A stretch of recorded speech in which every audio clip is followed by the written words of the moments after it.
fellow travelers. Welcome to the 71st level of the RPG Cave. I'm one of your hosts, the level 99 human archmage, Ryan Turford, and I'm joined, as always, by the level 99 Pokemon Master, Mr. Garret Bland. Garret, how are you doing on this lovely, lovely evening? Good, sir. I don't know. I'm not a Pokemon master. Let's be clear. I used to be a Pokemon master. I used to play all the games and repeatedly. And these days, it's a hit or miss for me. By the way, episode 71, we're getting close to the level 99. Yeah. Episode 99. Pretty soon, that, we're going to have to get promoted or something, or else we're going to be up against the skill cap here. It won't be good for us. We will definitely need some extra training, some extra grinding going. But how are you doing, Ryan? I can't complain. I just came off a bit of a staycation where I played a whole bunch of games, and y'all are all going to have to hear about them this week because we are currently, I don't know if you knew this, Garret, but we are currently in the week of reviews here at Carpool Gaming. Oh, yeah. Where we're doing a new video game review every single day this week. And I am on 4 of the 5 reviews. So I played a lot of stuff. That's a lot. Yeah. I just reviewed Pentiment, and that went up this morning. And I saw you were actually pretty interested in that one. Yeah. So, I'm going to watch the review. How about that before I ask a lot of questions? I'm just curious how long it took. It took about 20 to 25 hours. There's no in-game timer. Wow. And during the early session, we didn't have access to on Xbox how it gives you the stats for all of the games you play. It just wasn't, the game isn't listed there until the launch date. Okay. So I don't know, but it took about 20 to 25 hours is what I had to, wager. Okay. I had to wager a guess. I mean, that's not a small game, for sure. And it's not, I know a lot of people were thinking before it came out because it's an Obsidian game that it was an RPG, but it's not an RPG. It's mostly a point and click adventure game that's a mystery game. So cool. Kind of like a visual novel mixed with a point and click adventure game is how I would kind of, very cool it to be. But yeah, enough about that. That's not an RPG. It's on Game Pass. It does on Game Pass. Y'all should play it. It's fun. And again, go watch my review if you're interested in learning more about Pentiment. But this is the RPG Cave where we talk about RPGs all the time, except for right now. So, folks, I don't know if you want to support the show. There's a number of awesome ways to do that. Number one, if you're watching the live stream right now over at youtube.com/carpoolgaming, or if you're watching on the video on demand later, don't forget to like the video, subscribe to the channel, and then ding, ding, ding, ring that notification bell to be notified whenever we go live with new videos or a live stream just like this one. Although, it's probably going to go off a lot this week, so sorry in advance for your notification bell going off a lot this week. Also, if you're listening on audio feeds, don't forget to subscribe to us there or rate us 5 stars if you're on Apple Podcasts or Spotify, because that helps the show get discovered. Also, if you want the show a little bit early, or if you want some exclusive content, head on over to our Patreon, patreon.com/carpoolgaming. Throw a little tip in the old tip jar, and out comes content. I think we're actually going to be recording a new episode of the Eureka Pre-podcast this week, which is going to be exciting. We'll probably be talking about Game of the Year there and some other stuff. So you're not going to want to miss that over on the Patreon. And then last but not least, if you want your own RPG Cave t-shirt or another t-shirt based off, Carpool Gaming stuff, head on over to our merch store, bit.ly/CPG merch for all the details over there. Well, without further ado, it is time to read from the sacred texts, because we got to talk about a subject we've actually talked about on the show before, but it's been a long time since we touched this subject, and we did kind of a big overview of the Pokemon really a long time ago, within I think it was in the first 10 episodes of the show. It's really far back. Wow, that was a while ago then. Yeah. So we were, in fact, I don't even think Scarlet and Violet were actually announced the last time we talked about Pokemon. So for sure not then, Yeah, so what we wanted to do, to celebrate, Scarlet and Violet coming out this week, and it being possibly one of the last mainline Pokemon games on the normal Switch now, we wanted to talk about kind of the modern Pokemon series, where it's gone, where we think it's going, what we thought about all the games that have come out on the Switch. That's mostly what we're going to focus on tonight, and just where our hype is at for, Scarlet and Violet and stuff like that. So that's going to be tonight's show. We're gonna become Pokemon masters once again, Garret, by talking about all things modern Pokemon. So before we get into it, Ryan, did you hear that Ash Ketchum is finally a Pokemon master? I did see that. He finally, after 25 years, became the world champion of Pokemon It's about time. It's actually I'm about gonna save time. it because someone actually asked us a question about this a little bit later. Okay, So I we kind of want to can, save yeah, our save Ash it. Ketchum talk for there. But of course, they had to finally give him that trophy because he's been fighting for it. He's been a Good for him. now maybe he'll actually age up at this point. He won't be 10 years old anymore. Is that the test? Is that the challenge in order to like go on with your life? You have to beat the Pokemon League at least once. That's a grim Well, it's reality either that right or there. that Wow. was like the key to Ash Ketchum's immortality. But now that the spell's been broken, he's allowed to age now. At I this feel like he went younger in the Alolan versions. Like he just got slightly younger. I was like, what are you doing to this man? Like, or this boy?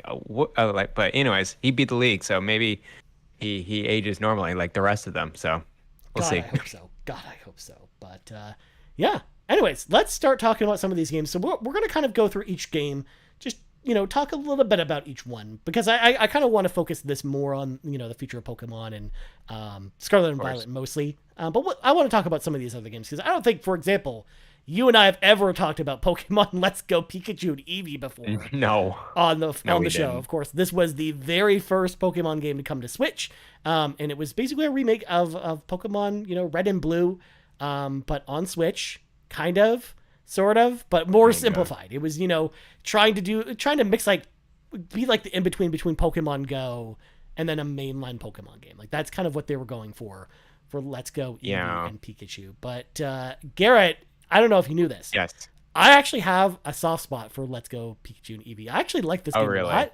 lot, despite Okay. the simplicity. First of all, I just really like Red and Blue and just going around the Johto region. Like I really enjoy that the nostalgia trip that game kind of goes You on. mean Kanto region? That's what I meant to say.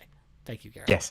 Again, I am Okay. definitely not the Pokemon person between the two of us. So I will probably that won't be the last time Garrett has Yeah, it's all good. but definitely like Pokemon Let's Go Pikachu and Eevee.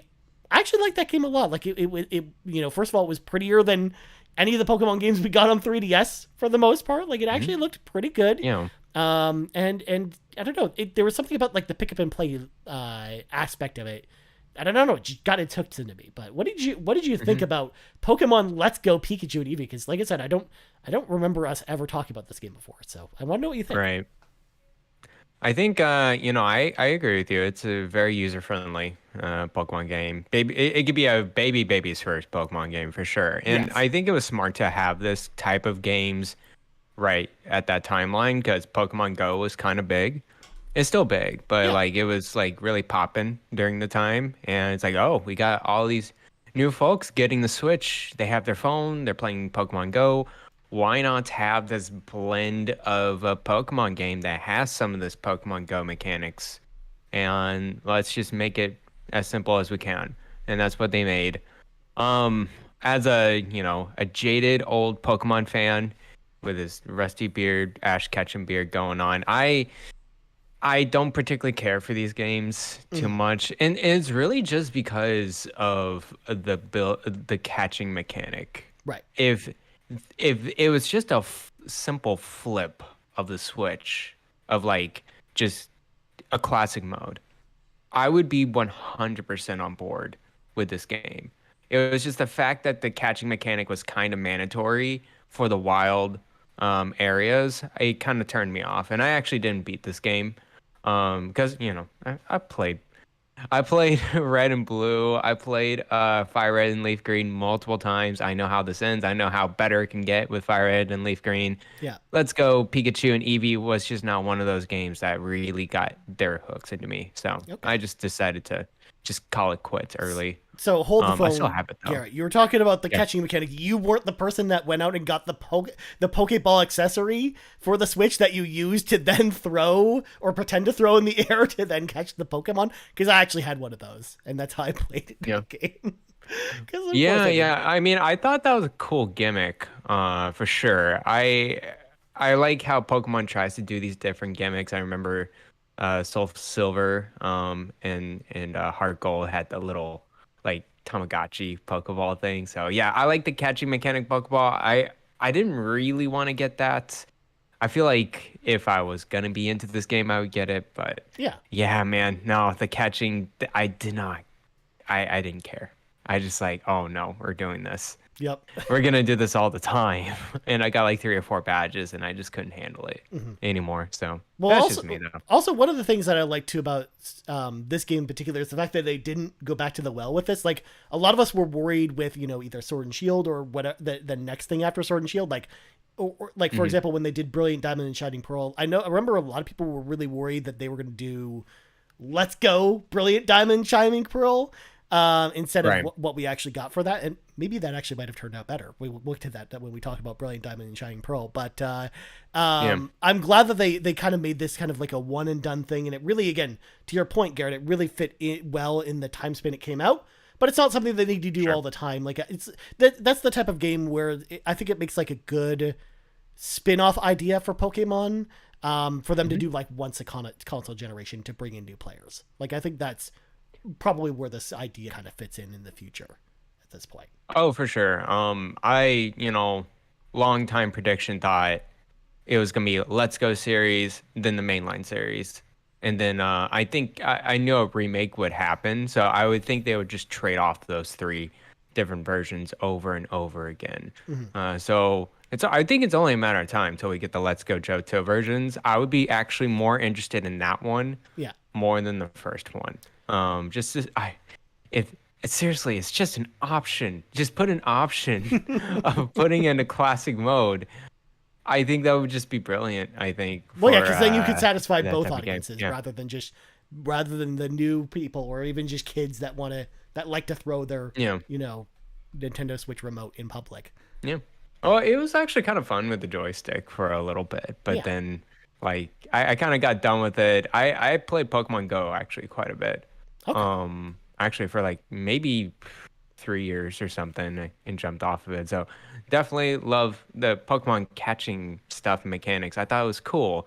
Just like blending in the first gen game. I couldn't get my head around it for sure. So anyways. Next up, moving on from, what some people consider a mediocre entry to one that I think Garrett and I both actually don't really like very much. Pokemon Sword and Shield was the next mainline game to come out after that. It was, of course, set in like a Pokemon version of England was what it was going after. And its big kind of mechanic was making your Pokemon super big and having them fight in arenas. Like that was the gimmick for that game. And I don't know about you, Garrett, but this game was just so bland to me. Like it was so vanilla. That word. I just did not get into Sword and Shield at all. I like the setting. Like I like the fact that it, took place in this like fictional version of England, but with Pokemon. Yeah. But beyond that, like just the gameplay just was kind of stale. Like I just didn't really like the whole experience with Sword or Shield. So I fell off pretty quickly with this one. Yeah. Where I didn't really get into it too much. But what do you think about this game? Because I know you and Rebecca have talked about Sword and Shield a lot, but yeah, I did not beat it either. I couldn't go through it. I probably played like 4 or 5 hours of it. It's actually a short game, like the main lines. I think the problem was it was just like the main story or whatever of the game was so short, and that's great for like kids too. Like I think it's an easy entry to the Pokemon series. I would hope like if I give like some random kids like, hey, you want a new Pokemon game? What is it? I would say Sword and Shield. I would be like 100%. It's just classical play right there. You got the new Pokemon. I think they're cool designs. I think it's manageable to play too. So yeah, totally. It's just for me. I think it was just a little too easy for me. Yeah. Same with you. It's so bland. Compared to like what the 3DS games were. I thought they were much more kind of more drawn out, more fleshed out, a lot more characters involved. Well, especially like I think when you compare it to Sun and Moon, which the generation we got before that, like and just compare those two together, like Sun and Moon was just so much more enjoyable, I felt. Both from the setting, the Pokemon themselves, the way that the combat worked, like just everything about Sun and Moon just felt like so much better than Sword and Shield did anyways. Yeah. And I wish I liked Sword and Shield a little more. Actually, I want to plan to go back and just finish it. Because I've beaten almost every Pokemon. I've been in every mainline Pokemon game except for Sword and Shield, so kind of stopped at the buck there. Yeah, I'm trying to remember even what starter I picked for Pokemon Sword and Shield. I think it was the grass one. Yeah. Um, My default's always and water. I also, So oh really? yeah, Okay, I'm a sounds water good. person. Um, I actually remember being so excited about this, Ryan. I got the special edition Pokemon Sword and Shield. Oh my god. It was that's a cool design. I think it's one of the cooler designs. I definitely the Pokemon designs and the Violet Scarlet and Violet version as well is really dope. Oh yeah, I remember these starters Yeah. now. Sobble, Grookey, and Scorbunny. I pick Grookey for Okay. sure. Yeah. I know everyone Yeah. was like super into to Score Bunny. I remember like that was a thing when that Yeah. game came out, but I don't know. There was something about Sobble I just really, really like. I like Sobble a lot.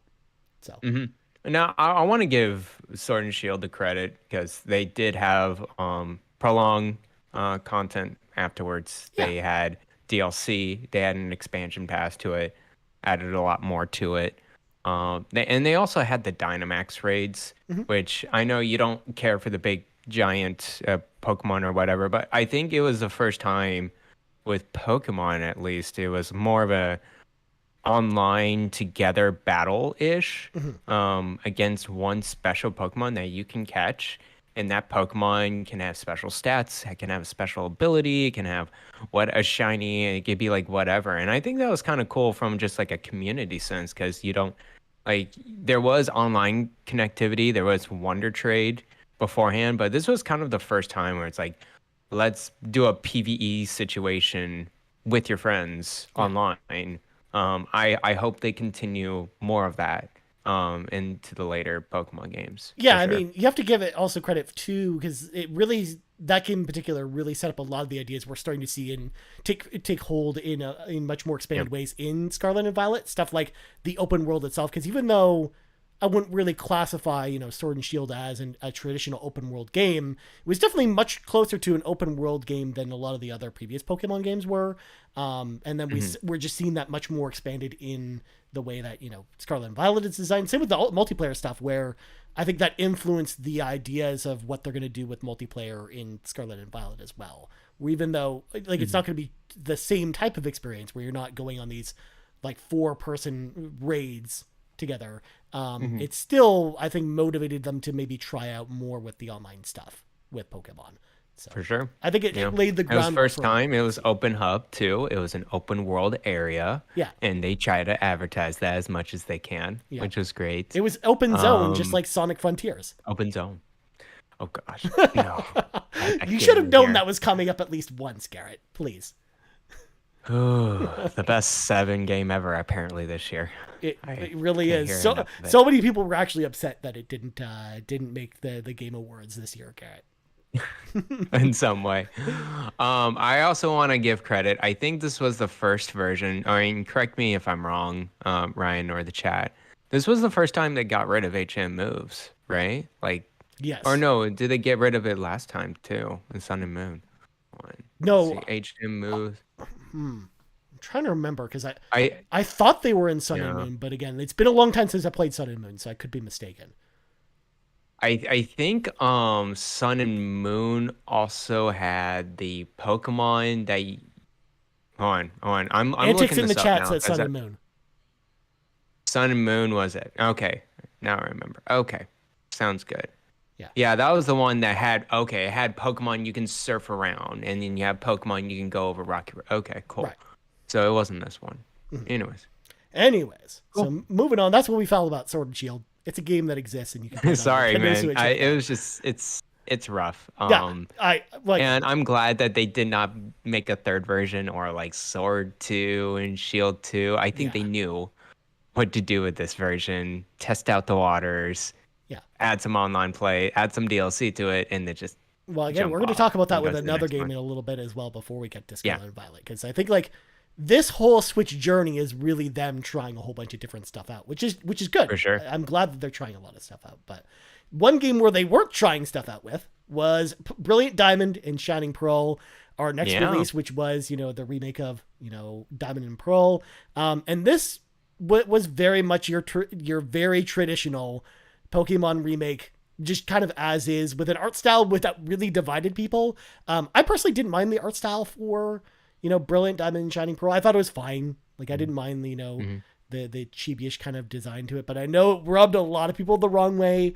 But yeah, it was like, again, you could definitely tell as well it wasn't made by Game Freak. It was made by another company who was Mm-hmm. kind of a support team on a lot of the other games. So it's not like they hadn't worked on other Pokemon games before, but it felt very safe, which I don't think is necessarily a bad thing. But I remember that disappointing some people when it came out. Whereas I'm actually glad, like in this sea of them trying to do a bunch of different stuff, I'm glad that there was at least one kind of safe-ish experience that was your very traditional, kind of Pokemon experience with Diamond and Pearl. And I actually like that game a lot. Like I actually thought, Brilliant Diamond and Shining Pearl, I had a lot of fun with it last year when it came out. That's one of the first times I ever bought the double pack for Pokemon that comes with, Oh wow. both versions. And I really enjoyed that game, despite it being, very safe. But Garrett, what do you think about Yeah. Brilliant Diamond and Shining Pearl specifically? Yeah, this one was interesting because I was very excited for it last year. I remember it like, getting it and really wanting to dive into it. Of course, other games on the Switch was distracting me at the same time. And also, I was trying to finish my PhD. So Mhm. I had very limited time to actually play Brilliant Diamond Shining Pearl. I think the fourth gen is pretty underrated. You don't hear it that much in the Pokemon fans in general. Mhm. I only hear like either before fourth gen or after fourth gen. So yeah, I'm glad they went back to the well with Brilliant Diamond Shining Pearl. I think it was a first step for this supporting dev going a little bit more for Pokemon content, which I think Game Freak kind of needs. Yeah. Game Freak doesn't want to bring in more employees. They just want to be their own game and their own studio. And it's just like, but you got to make a lot of Pokemon content. If you want to like explore and do different projects, you got to have someone else. And so I'm glad they let the studio in. So this developer's ILCA it stands for I Love Computer Art. And yeah, they're most notable for this game. Even though they came out and founded in 2010, they've been a supporting studio for the longest time. Yeah, because Pokemon I think Home they'd as worked on like well. every major Pokemon game pretty much up until this point as a support studio, and then they got the chance finally to do their own Hmm. game. And kind of just like Call of Duty does, because there's a new Pokemon game every year, just like there's a new Call of Duty game every year. Like Game Freak, Hmm. I don't think it's good for them to do every single game because I think that just lowers the qualities of the games. So, Yeah. bring in a support studio and then mentoring them, to take on the next, generation of Pokemon at one point, and then have them maybe trade off every other year. I think it's like a good position, for them to be in, and I think Hmm. it'll definitely help the Pokemon games in the future to, try, reach new heights and be a little bit more bold and also just increase the quality of the games in general, I think. Hmm. For sure. And I remember it being revealed and everyone just not liking the chibi style. Yeah. And I'm like, guys, this is what the fourth gen Pokemon game looks like, literally. Yeah. If you took 2D and just like, make it a 3D art form, this is what's gonna be. I thought it was super neat. I thought it was cute when they showed off this game. I did play like up until like the fourth or fifth badge for this game, and I would like to finish it too. But yeah, I remember just not having too much of a good time just because, well, other than just like, I think it was like a poor performance a little bit on the Switch as Yeah. well with this game, which was odd. It was poor optimization. It was too close to the fourth gen games because you saw the other remakes having a lot more improvements, Yeah. a lot more different styles. This one just kind of feels vanilla. It's Yeah. just like what you're gonna get in the fourth gen game is what you're gonna get here, It really only just in felt like 3D playing the Game chibi Boy art style. game. Like that's all, like, or It Game Boy really Advance. is, Yeah. honestly, I would rather get the DS version out because I love the 2D pixel art Yeah. a little bit more in that game compared to what we have here. But yeah, I hope they continue to just improve upon. And this one's interesting too. I think it's the first time that they developed it in Unity as well, the engine. Yeah. Yes, it is the first mainline Pokemon game they transferred it to Unity, and I think because of the poor optimization, the reason for the poor optimization on Switch, they actually use like a transferring tool, Mhm. to actually transfer a lot of data and mechanics and tools from the old game into the Unity version. So maybe they're just trying to make a huge pipeline, like let's grab the old game and old code and how can we, downstream it and make it as, Mhm. how can we just put less work on us and just Yeah. make sure we transfer it over as much as we can. So Kind of the same yeah, idea we that was saw the with situation like with the that. Grand Theft Auto, Vice City, like and whatnot, the Hmm. definitive editions that came out last year when they Yeah. had like the AI upscaler basically do the thing you're just Oh talking about, goodness.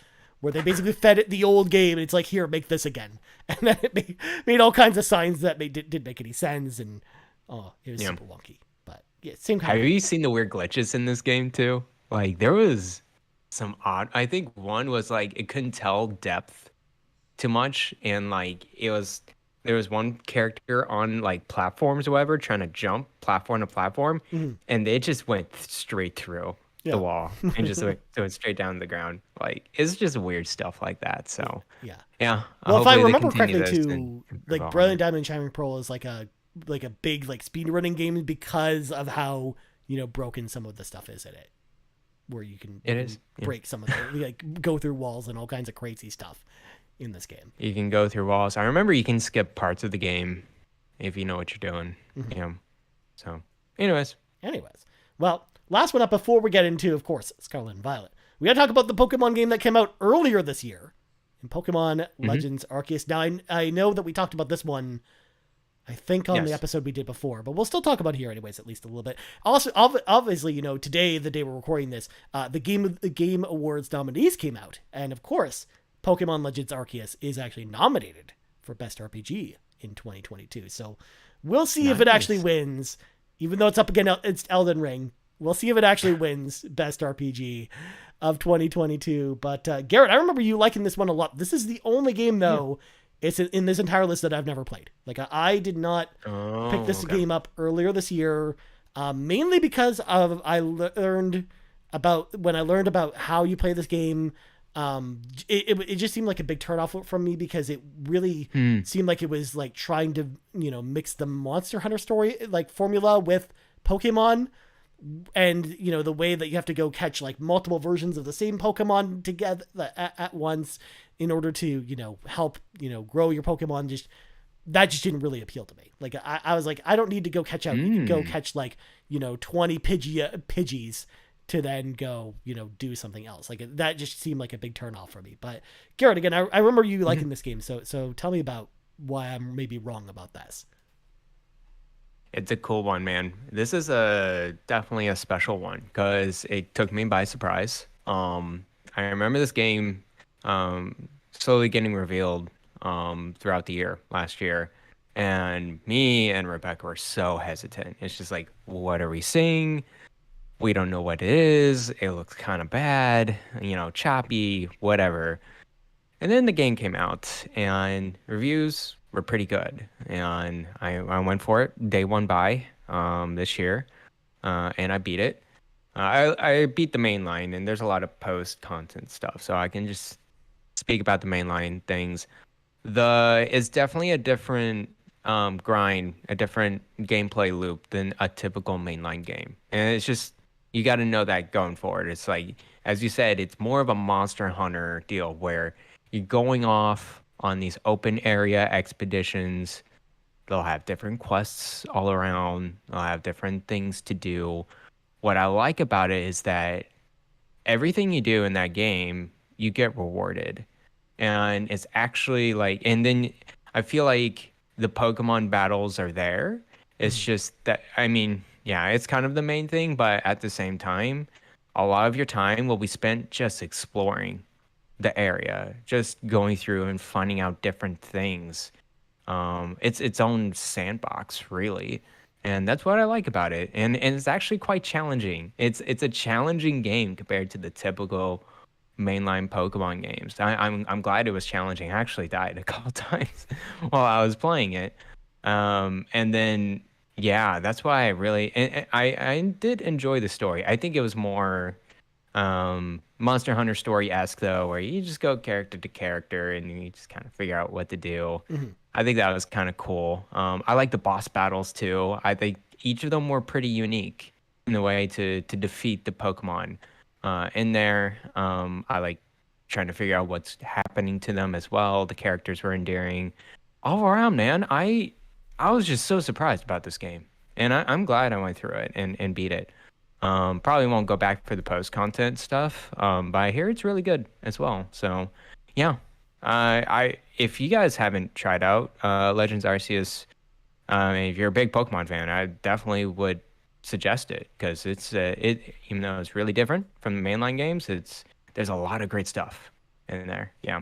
Nice. Nice. Yeah, again, it's like I know, like, for me personally, again, even though it seemed like a big turnoff, I do kind of want to play it at some point. I am curious about it. That's why, like, if it goes on sale during Black Friday, maybe this is one of the games that I actually pick up during Black Friday if it goes on sale. And we'll have lots to say about Black Friday next week because that's actually, spoiler alert for next week's show. That's our topic for next week's show. We're talking about Black Friday games. Heck yeah. But yeah, like, this is the one where I was like, man, I don't know if I'm like in day one, because I also was worried about not just what I talked about, but also, you know, how the game would perform on Switch and things like that. And just like, it seemed like a bit of a mess. But yeah, if you hear you do talk about it, I'm like, yeah, maybe this is one I want to check out at some point. Even if it, you know, waits on the back burner until the 5 months of reviews are over. Maybe if it goes on sale during Black Friday, maybe I pick this one up and play it sometime next year. Yeah. I forgot how long it took. It didn't take that long, actually. And probably like 20 to 30 hours-ish to beat the main story. Yeah, I heard it's not like super long.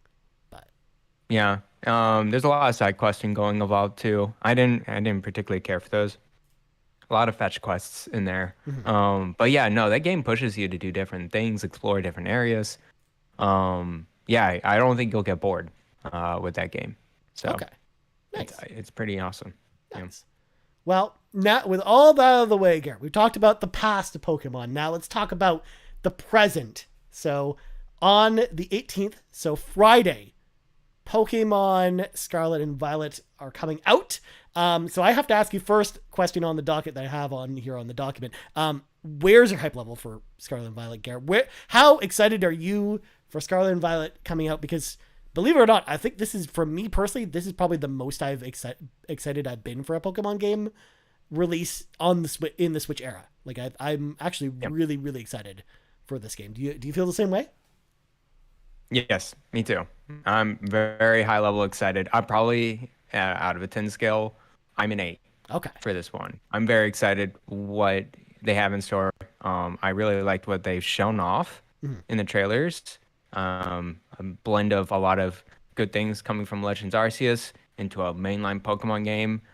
I'm totally there. I like the new Pokemon designs for sure. And then I love actually the main game is totally 3 different paths that you could choose wherever you want to go.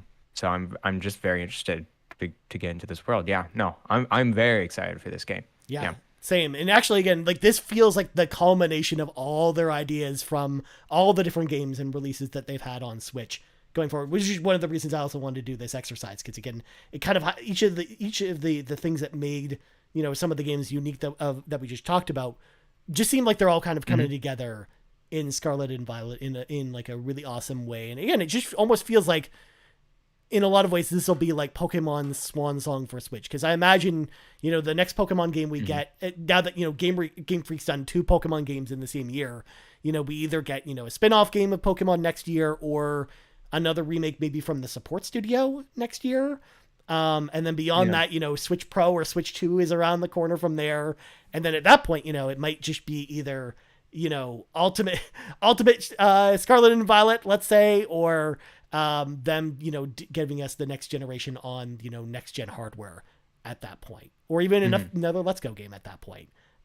But either way, that's why I feel like this is exactly like the culmination of all the Switch Pokemon games, and that's why I'm like super stoked to play this. It looks really cool as well. Plus, I love too the different time periods that they're doing between the different versions. So I think they're gonna feel more unique from each other than a lot of other Pokemon releases, It because looks pretty different. yeah, this is one of those things I've kind of been wanting Pokemon to do for a while, because they always release two versions, but the only difference between them is usually just, a certain number of Pokemon you catch and very little changes beyond that. But this just feels like there's going to be fundamental differences between these two games. Maybe with not just with the story and how it progresses, but also the open world. It's probably going to be different. They're also going to have different Pokemon and different styles for the Pokemon. Like, I love that idea of them leaning into the two version thing more, and I hope that they take this idea and run with it with the next generation of games after this, and they do make the two versions feel even more different from each other. Like, I love that idea. But then again, also it's just I'm also just trying to justify my purchase, Garrett, because I'm getting the double pack again for Scarlet and Violet. So of course I need reasons to play both games, Garrett, and this is the reason to play both.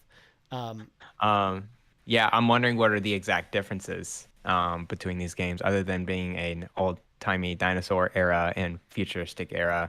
I know some people they decided based on the professors, which was interesting. In different just eras. For me, I love more futuristic stuff than dinosaur Flintstone era, so that's why I went with Violet. And guys, come on, like the legendary Pokemon, like one is like, isn't it the dinosaur legendary Pokemon like isn't it you're running or something, or like it's like a Flintstone style motorcycle kind of thing. I can't get behind that. No, I got to get my cool futuristic motorcycle going on. So no, because they're both motorcycles, but like one's like actually futuristic and the other one's just like, well, it's like, what if the Flintstones had a motorcycle, but it was actually an animal instead of the rock car that they had in the Flintstones. I wonder how reviewers are gonna take this one. I think we'll get the reviews pretty soon. By the time this comes out in free feeds, it'll definitely be out. So in fact, on that point, Mr. Badbit over at the trophy room, he's been talking a lot of smack because in our trophy room versus the Xbox Drive league, we have a tight knit race going on at this point, and one of two games that they have left for the year is actually Pokemon Scarlet and Violet, and Mr. Badbit seems to think that this is going to totally be a 90+ game on OpenCritic. But I personally, I'm not thinking that high. I'm thinking that this is probably like a low to mid 80s kind of game with reviewers. I can see it being, I forgot what previous ones were, but it's typically between like an 82 to an 87 around there, fluctuating between versions to versions. So I can totally see that. I'm surprised how well it actually looks and runs. Given the Switch hardware, it looks better than Legends Arceus showcased. A different style to it for sure. And guys, beware of spoilers. It's leaking like crazy everywhere now. So, I'm very excited I will start it Thursday night this week. And give my impressions on Shaq for sure. And likewise, my physical copy probably isn't coming until Friday morning, but I'm actually very excited to start playing it on Friday. Although there's a bajillion other games I'm working on because I've still got Tactics Ogre I'm playing. Of course. And then, Dark Pictures Anthology comes out on Friday. I'm going to play that too. So it's just like, that's a thing. I will probably play this game though by like Saturday or Sunday though. Because again, like I said, I'm actually like chomping at the bit to play this. I'm actually really excited. And unlike you, Garrett, I'm actually to go with the old times. I'm going with Scarlet with this one. But nice. I'm actually kind of glad we're doing this because, in a month or so, we're actually be coming back and talking about our favorite RPGs of the year. And I have a funny feeling, even though we don't know how well this game's going to do yet, Garrett, or how fun it's going to be, I have a funny feeling we're going to be talking about this game in that conversation. So I like the idea that we've got like the two different versions that we're going to be playing so that we can, compare and contrast a little bit, I think. But, or worst case scenario, I'll have someone else to trade Pokemon with since you're right there. Yeah. Of course. We're all going to be trading Pokemon. I'm sure this Discord is going to be full of people wanting to trade Yeah. different version lock Pokemon and doing all the living dex stuff. In fact, I see I know a lot of people KDA are for into it. life Yeah. in the chat says we will be doing starter giveaways and Scarlet and Violet trades in this Discord. So there you go. Mm, Yeah, I'm nice. imagining lots of us are going to be playing it. So yeah, I can't. I'm actually super excited for it. So Garrett, I have a couple other questions for you. Number one, what starter are you going with for this one? Do you have a favorite so far between Sprigatito, Fuecoco, and Quaxley? I think I'm gonna go with the Sprigatito Nice, Pokemon. nice, Yes, the grass one. of I course. think I'm wondering what the second type is.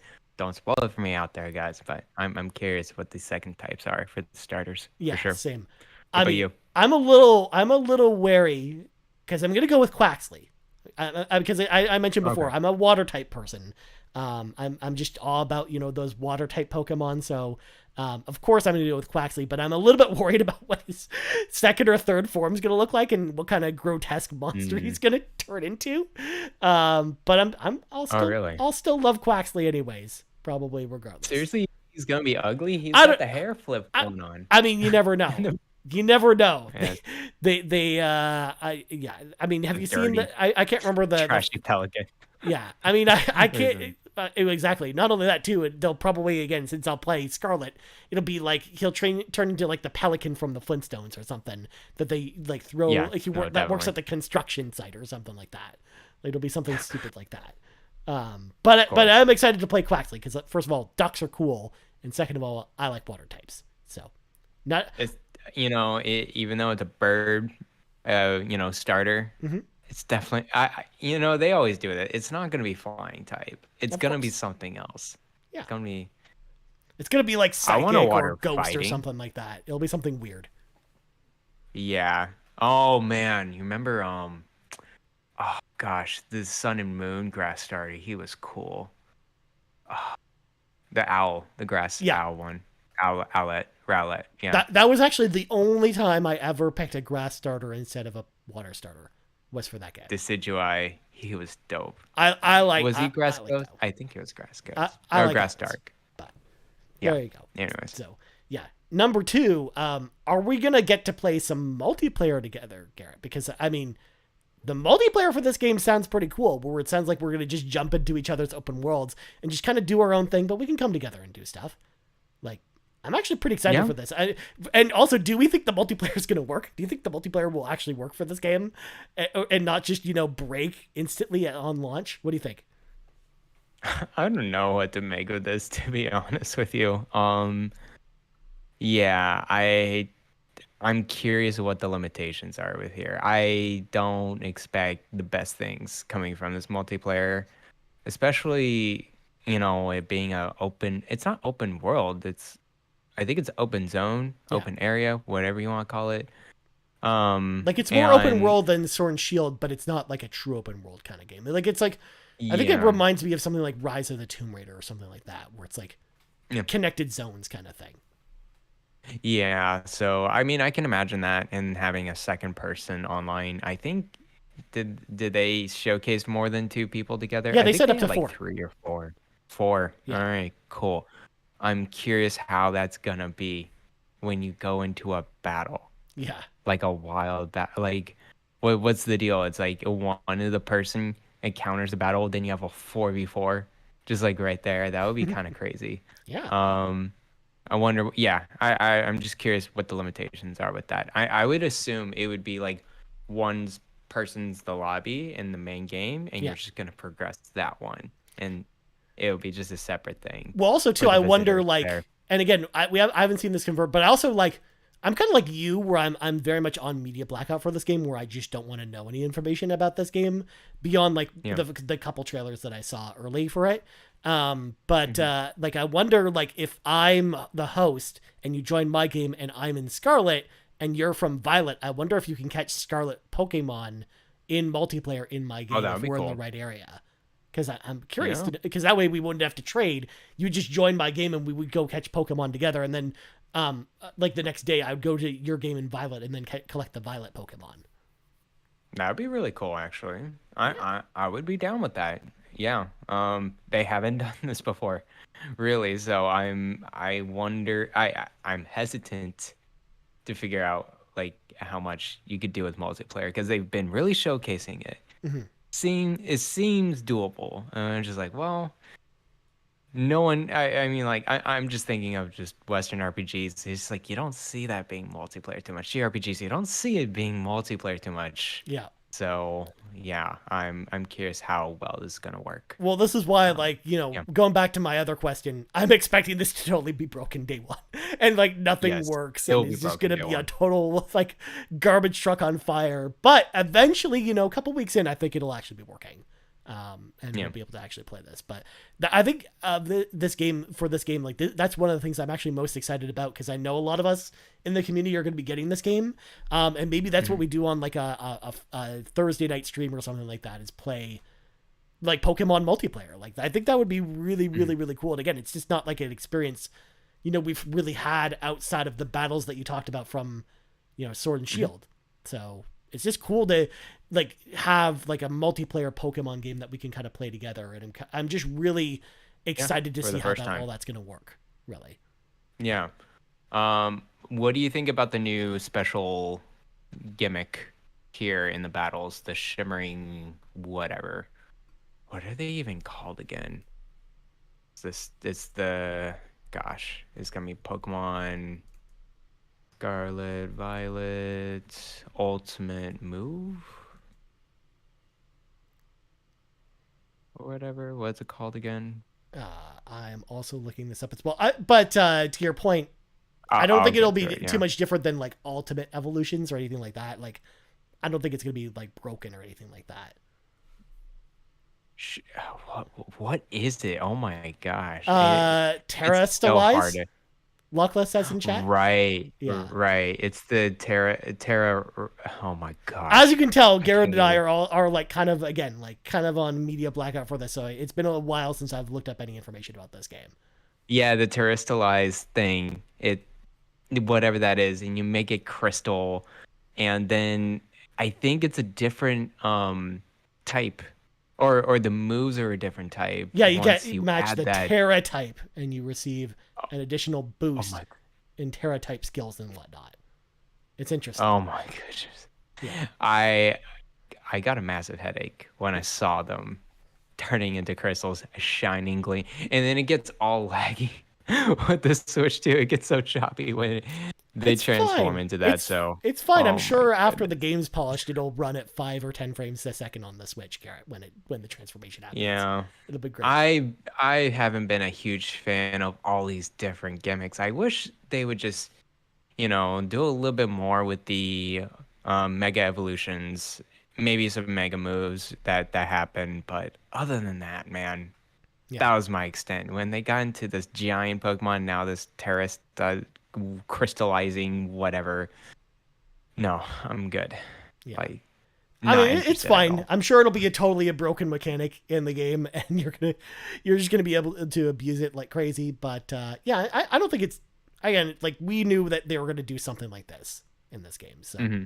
it doesn't really bug me too much or anything like that. Well, I heard it's randomized now. It's not like a set piece or a set item or whatever. It's like a Pokemon can have one of these random things that could totally change their form. So it seems a little bit more like, loot based, Yeah. random RNG mechanic that I think I would enjoy a little more than the other ones. So So what you're we'll see. saying, Garrett, is we're going to wait Pokemon loot boxes to come in with with different terraforms and stuff like that for your Pokemon. What I'm telling you is that you can get all the terrestrializing pieces, and then it's actually going to be a decentralized market in the Pokemon games. What you're going to do is that you're going to just probably have one of the rare terrestrializing, and you sell it for a lot of money, like NFTs, right? Of That's what course. they're going for. That's the direction we're going with Pokemon NFTs. Let's go.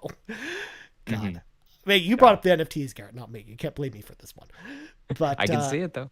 anyways, now that we've talked about Pokemon Scarlet a little bit, and again, like I said, I'm pretty sure we'll be talking about this again like next month. So look Hmm. forward to us probably talking about that again. Plus, we might have a review happening for this game in the future. Wink, wink, nudge, nudge. So look out for that too on the channel. But before we get into our questions, I then wanted to talk about this, Garrett, because now that we're seeing, Scarlet and Violet try all this different stuff and do different things, what do you think the future of Pokemon looks like? What direction do you think Pokemon is going in next? And where do we want to see the series go? For example, I personally want to see if the multiplayer works out well in this game, I want them to do a multiplayer only spin-off of Pokemon. Where it's just you and your friends, Cool. like playing like 4 or 8 players in this open world and just having fun collecting Pokemon together. Maybe take some of the ideas maybe from Legend and Arceus, but then put them in like a multiplayer environment with like, some side quests or, having some of the catching mechanics and stuff from Legends Arceus in this multiplayer only game. Like that's something I would love to see them do. Because again, if the multiplayer works here, I would love to, of course, see it be a staple in all the Pokemon games going forward, but I would love to see it be like its own thing at some point. Because it's been too long. Like people have been asking for, the Pokemon MMO for the longest time and stuff like that. And I don't necessarily know if that's the direction Pokemon should go in, is go in like the MMO space direction. But I do think like a 8-player local multiplayer only style game is maybe the direction I would love to see them go in for like a side game. Again, not talking about like a main generation kind of thing. But what do you think? What do you think about the direction Pokemon should take next, Garrett? I'm curious to know what your thoughts are on this. What I want them to take is a much deeper, grittier Pokemon game with a good story, single player only, performed really greatly, have deep mechanics of the like Pokemon battles. I want them to steer away from all this, I don't know, intro gimmicky Pokemon mechanics, but that's just me personally. Yeah. Like that's what I want. I think what's going to end up is what you're kind of saying. I think it's going to be a little different though. I think they're going to still do mainline Pokemon games, but it'll be more of a sense of adding content in a live service manner, where it will breathe a little bit more community in there and add a little bit more multiplayer. I think there still be a kind of a story there, a Pokemon game there, but I think we're seeing the kind of the seeds here. I think Nintendo sees live service and it's like I think we can do one of those, and I think Pokemon would be the best bet. Yeah. Out of all the IP that they have, I think Pokemon is one of the better ones. So yeah, I can totally see them going the live service route for Pokemon. Not saying it's a full live service game per se, but you'll have your mainline Pokemon game, and then you'll have that. It's like Call of Duty and Call of Duty Warzone, where it's kind of like complementary to each other. I can see that, like Pokemon World, or Pokemon, just they could just call it Pokemon, whatever. And it's just like Or Pokemon. It's just the world of Pokemon itself, and you just go, and there's probably like it could have like a bunch of different regions. Like in fact, that's one of the things they could do with the live service aspect is have it maybe starts in Kanto, but then they add Johto later and a bunch of the different other regions as time progresses with the game. Like I think that's actually like a live service idea is actually like a really interesting idea with it, and I really just hope they go with what you pitched versus what they're doing with the live servicey stuff with their sports games, where they're just like, let's give you as little as possible and then give you the rest of the game as free DLC. Like, don't do that. Don't do that kind of live service game. Do what Garrett decides. We're like, I think like a Ubisoft live service model is kind of like the model I could see them maybe approaching with a live service game. Oh yeah. But I could see like a whole separate thing. It would be like Pokemon Home, but more, I don't know, like open and lifelike, like an actual graphic 3D graphic interface of some kind. Like you can come back to your little home or whatever, have your Pokemon collection there, and then have that as an entryway to another Pokemon game or to some other side activities with your friends. Yeah, no, I think that's where they want to go towards. And I think that's why, they're advertising this multiplayer. They're trying stuff out with Arceus and seeing what works and what doesn't. I think these are just the kind of the laying the groundwork of what could potentially be a live service game. Again, I don't think mainline Pokemon games are going anywhere. I think those are a main staple. It's just you'll see more live service stuff coming in the future. Like maybe the idea would be that, the support studio that did Brilliant Diamond Shining Pearl, like maybe they make like the next mainline Pokemon game, while Game Freak does like the live service game and manages that. Like maybe that's the idea that they go towards. And then of course you'll still get maybe, that maybe gives them more leeway to do like weirder Pokemon spin-off games. Like you could do like a Pokemon rhythm game, or you could do like a Pokemon sports game, or you could do or like another Pokken Fighters or something like that. Like not having to worry about that messing with the core Pokemon experience, and because you still have that going on with, Pokemon World, the live service game kind of thing. Yeah, yeah. Also, I would like a remake of Pokemon Coliseum. That was a great set of games in the GameCube. Yeah, a much darker take on a Pokemon. Oh man, that would be so good. I would be totally for that. We see a couple people in chat, Skycatcher Media and then Yarden, pointing out they want to see a teen-rated Pokemon game, and apparently Yarden wants to see the Pokemon 100%. Bleed. Good God. I want it to have all the philosophical and sociological problems being kind of allegorized in a Pokemon game. Just like, what's the point of being caught? What's the point of, the Pokemon and, Pokemon trainer relationship? Can it be dark? Can it be bright? I think they can go into certain areas with Pokemon that we haven't seen before. Yeah. I would like that, but they're not doing that. Also, they're totally not doing I'm glad that we talked about the darker proto Pokemon, because I have one other question for you before we get to questions. Do we think Detective Pikachu 2 ever comes out at this point? No. No? Absolutely not. You think it's canceled at this point? Because they announced it like 5 years ago. Yeah, they announced it 5 years ago. Was it for the Switch? It was. They announced it around the time the Switch was announced, like a long time ago. Because you have to remember, like that was the time then when Detective Pikachu 1 came out and the movie came out for Detective Pikachu. Yeah, I remember the game, and oh man, I don't even recall. I mean, I'm just gonna throw out my answer. I don't think this game ever comes out. I think that they announced it a long time ago. And between that and Metroid Prime 4, I think that's the one that'll come. Like Metroid Prime 4 will be one of the two of those that actually comes out. I don't know if Pokemon Detective Pikachu 2 ever comes out at this point. Especially with apparently there was a recent news that Detective Pikachu 2 is nearing completion, but is that the game or the movie? I think I actually don't know. It could be anything. So, anyways, it could be anything. I don't want it to be alive because I don't like I was totally turned off with the first one. I couldn't even think about it. I'm not good with detective games either, so. Man, you say this, but you're all excited about Pentiment, which is very much like it's a murder mystery game where you pretty much play a pseudo detective. I always want to try my Obsidian games because Obsidian's cool. I like that developer. Fair enough. Well, anyways, let's let some of our friends into the cave with us. We're going to start with Awesome Dave 1337, who asks a question I was kind of expecting someone to ask at this point, and Dave brought it in here. He asks, what are your takes on the Dexit controversy from a few years back? Are either of you upset that all the Pokemon aren't available in one generation of games now?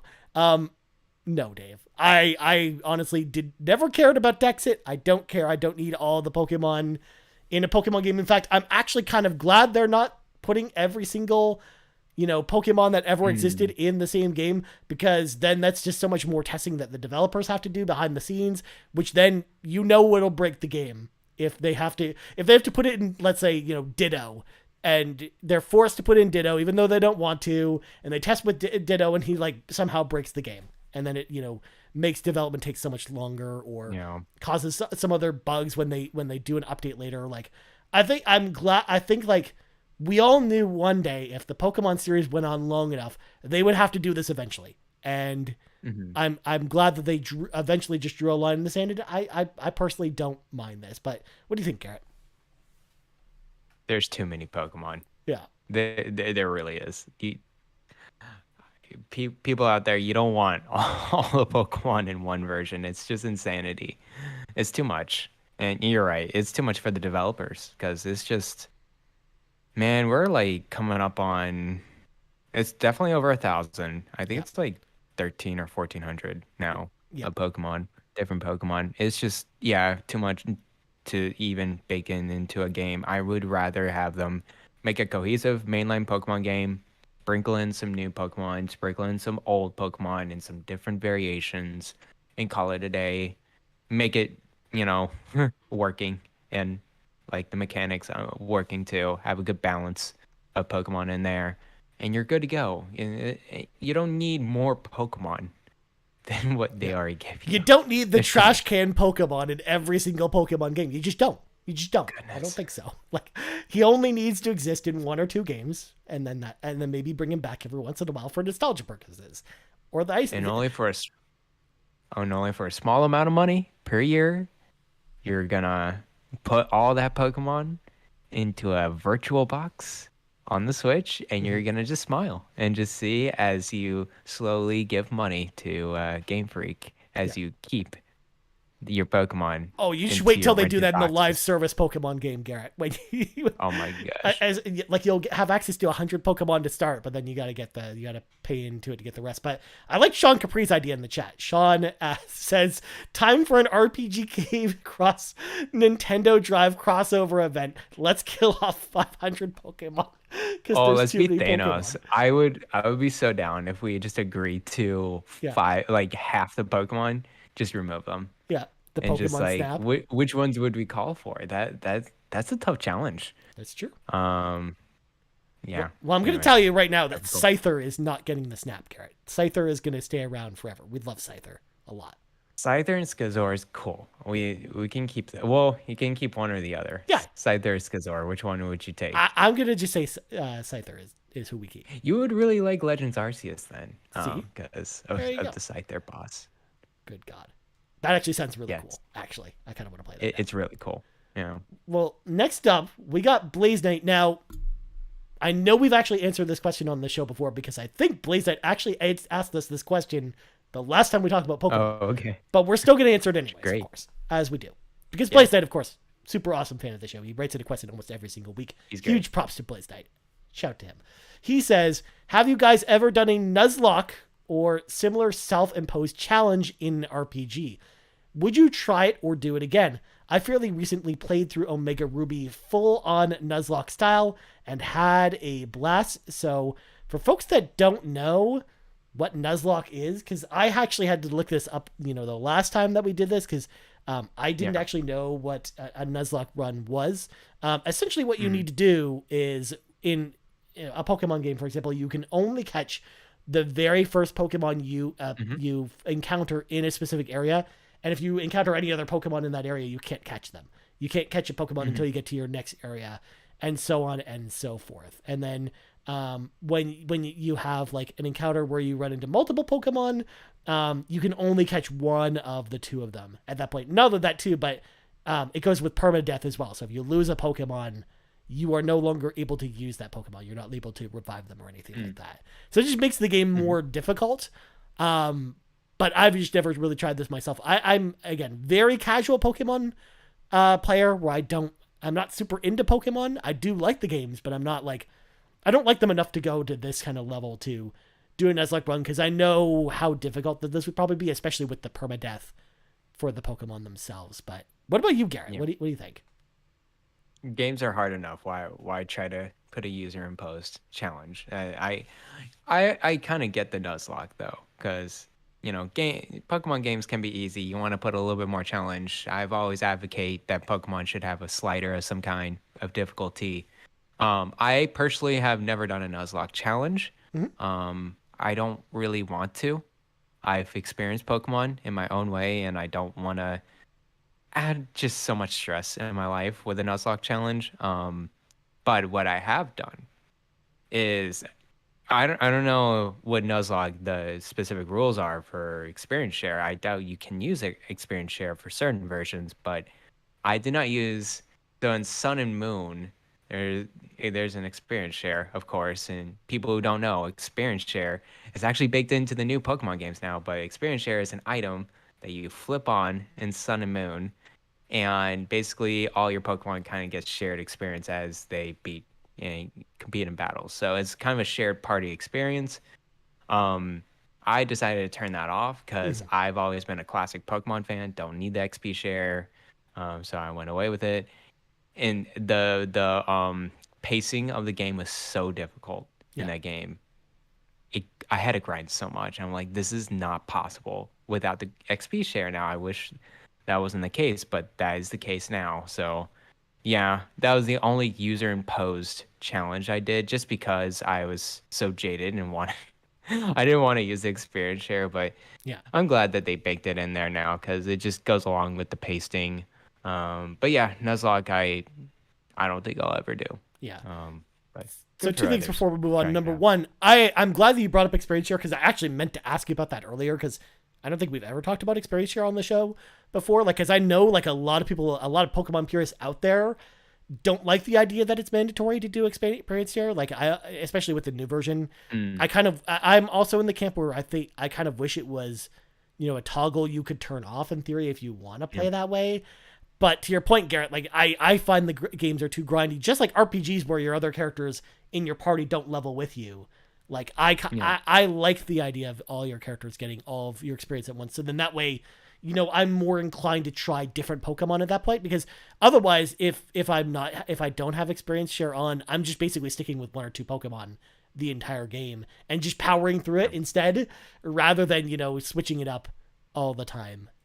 So I like the fact that experience share encourages customization more and trying out new Pokemon and trying different things and working for with the sure. strategies a little bit more. I think, but Yeah, it's much easier now with experience share, and it just goes along with the pasting of the game. Beforehand, where experience share wasn't really mandatory, you can use it for one Pokemon. The pacing was there too. It was yeah. just yeah. Well, it was So I designed to think they just support that in got theory. me Like it there. was Yeah. designed to support that play style as kind of like the default play style, and the experience share was just kind of an optional thing that you got at that Mhm. point. But then the other thing I wanted to bring up is actually, you know what? I have done like a self-imposed challenge before, but again, not in RPGs, because I'm actually such a big Mega Man fan of the original Mega Man games that I've actually, done self-imposed challenges for Mega Man. The most common one is just to play Buster only. So I've actually beaten the first 6 Mega Man games on NES Mhm. without using the powers of the enemies, except Oh for, of course, wow. the one or two bosses in the game that force you to use them. Like Dr. Wily at the end of Mega Man 2 requires you to use Bubble Shot because otherwise you can't hurt him with the normal Mega Buster. But so I'm used to stuff like that, or Ninja Gaiden Black, playing the game just with the wooden sword, which is the weakest weapon in the game. Beating that was a crazy challenge. So I've definitely done this type of thing for non RPGs, but with RPGs, like I tend to not do this type of thing because and to your point, I think it kind of just ruins the pacing with a lot of them if you do this kind of thing. Yeah. So it's just Yeah. not really for me. But I'm glad you guys enjoyed it because I also see Antics also mentions in the chat as well that Antics also really likes Nuzlocke as well. So Cool. that's pretty cool. I'm glad it's there Yeah, for people that want to do it. exactly. Well, next up we got Skycatcher Gaming who says, "Why are Pokemon so cute? I just want to hug all the Pokemon. Which is your spirit Pokemon and why?" So I've had time to think about this one a little bit.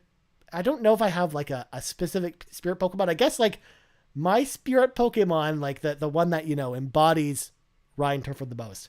I would say Psyduck is my spirit Pokemon, Garrett. Psyduck. I just have a He's a headache good all one. the time.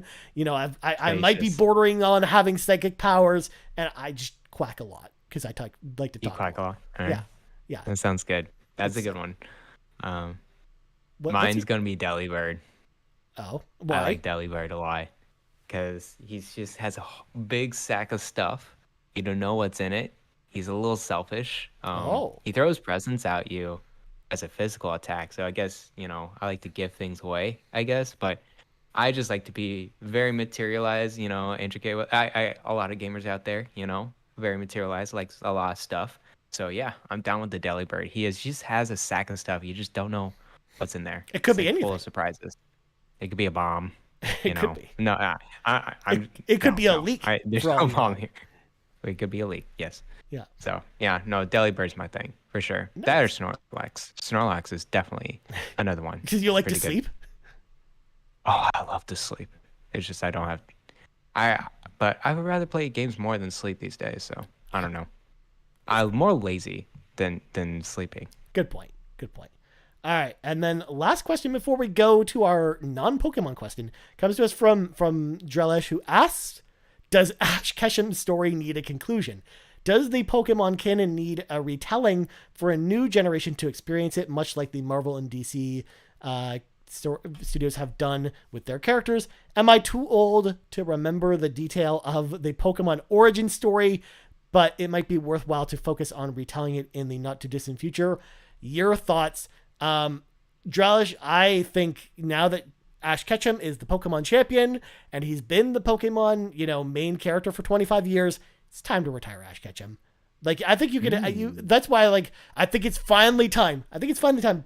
Brace yourselves for this, that they do a time skip where Ash Ketchum is an adult and not a kid going around catching Pokemon because they focus on someone else.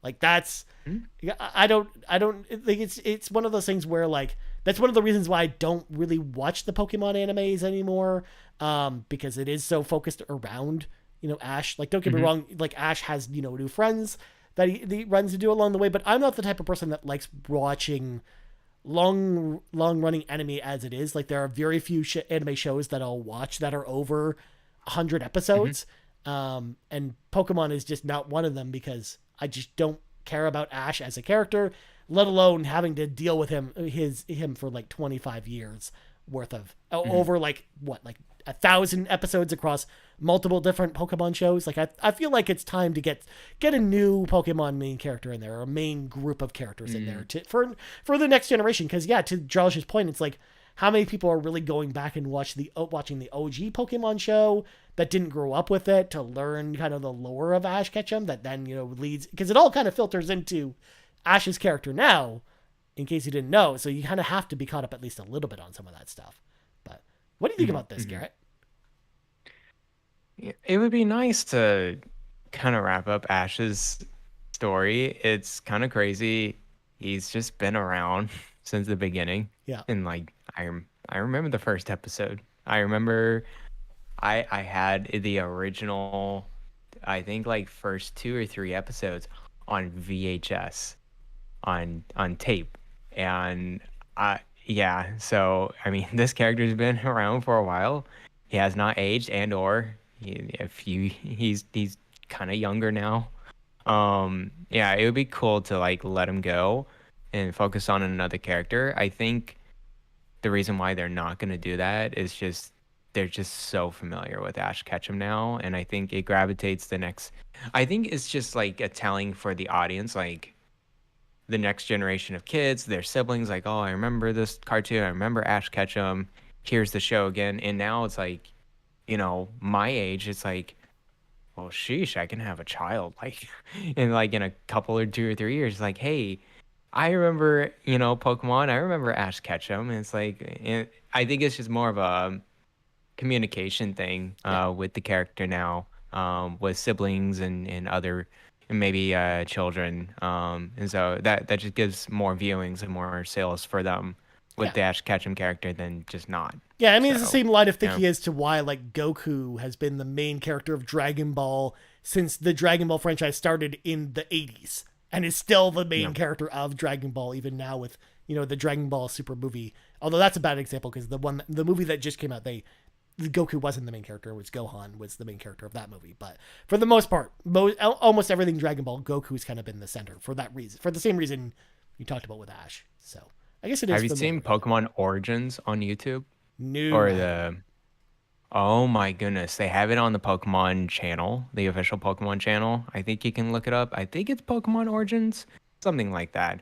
But it's literally a YouTube suite of shorts of the Kanto region anime, Red and Blue, the original version manga characters in there.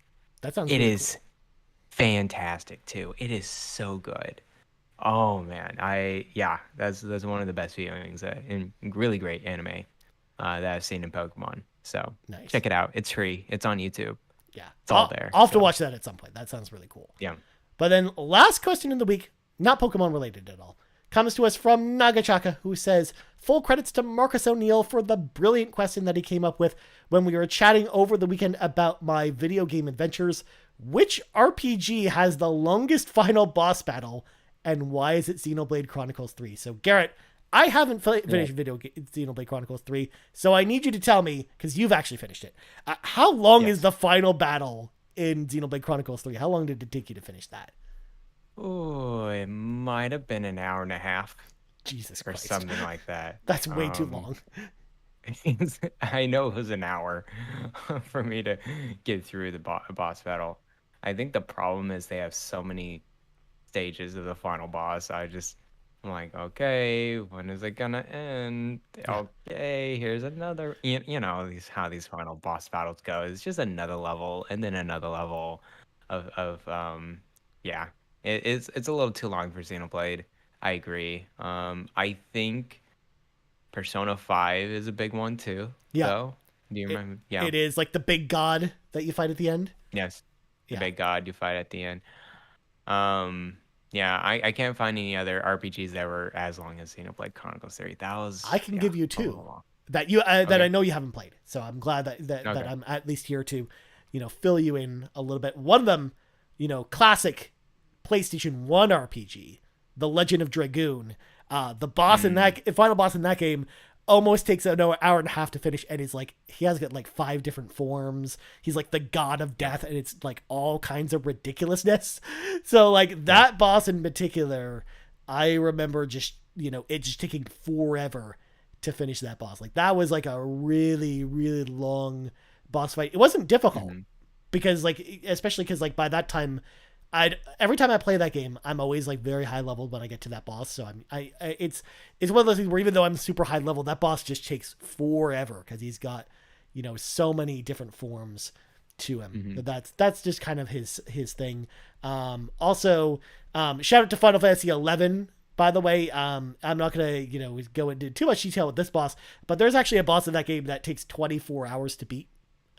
It's probably it has the Guinness World Record for being the longest boss fight ever. Where you just wail at that boss, and eventually after an hour, like 1% of its life bar goes down, and you're like, well, let's keep at this. So there's that. The other one I want to bring up is actually another Persona game.